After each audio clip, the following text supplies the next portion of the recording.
Hello everyone, Radhe Radhe. সকলে কেমন আছেন? আশা করি ভালো আছেন, আর আমরাও খুবই ভালো আছি। তো আবারও একটা নতুন মিনি ভ্লগ নিয়ে আপনাদের কাছে চলে এসেছি। তো কাল ছিল বেসিক্যালি জন্মাষ্টমীর পুজো, আর আমাদের বাড়িতে জন্মাষ্টমীর পুজো প্রতি বছরই হয়ে আসছে।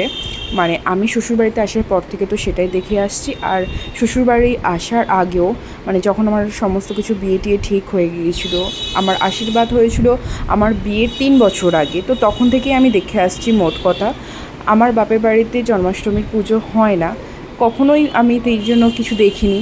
জন্মাষ্টমীর পুজোতে কারোর বাড়িতে কখনো যাইও নি, যে কারণের জন্য জন্মাষ্টমীতে কী কী করতে হয় না করতে হয় সেই সমস্ত ব্যাপারে আমার কোনো রকম কোনো অভিজ্ঞতা ছিল না।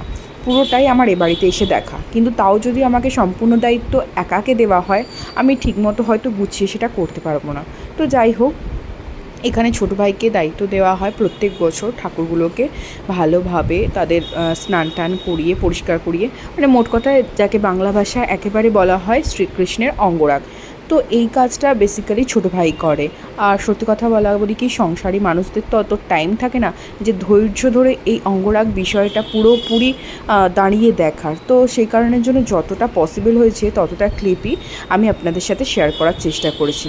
তো বেসিক্যালি কি, আমাদের বাড়িতে গোপাল ঠাকুর আছে ঠিকই, কিন্তু গোপাল ঠাকুর বলতে কি নর্মাল একটা শোপিস টাইপসের, মানে সত্যিকারের যে আমাদের বাড়িতে গোপাল এনে রাখা হয়েছে এরকম কোনো কিছু নয়। তাই প্রত্যেক দিনের যে নিত্য সেবা যেরকম গোপালকে দেওয়া হয়, যেসব ভিডিওতে দেখেছি, তো সেরকম আমাদের ক্ষেত্রে হয় না। কিন্তু এবছর আনফর্চুনেটলি আমাদের বাড়িতে গোপাল এসে পৌঁছেছে বলতে, আমাদের পাশের বাড়ির ওনাদের একটু প্রবলেম ছিল, যে কারণের জন্য গোপালকে আমাদের বাড়িতে দিয়ে গেছে।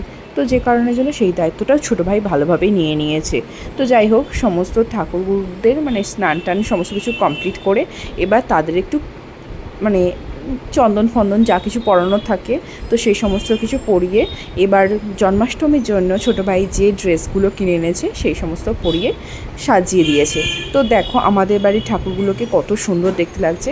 বেসিক্যালি এই যে গোপালটা তো মানে তোমাদের সাথে শেয়ার করছি, এই গোপালটাই আমাদের বাড়িতে থাকে, কিন্তু এর আমাদের নিত্য সেবা মানে প্রত্যেক দিন দিতে হয় না, কিন্তু অন্য আরেকটা পাশে যে গোপাল আছে তার জন্য আর কি করতে হচ্ছে।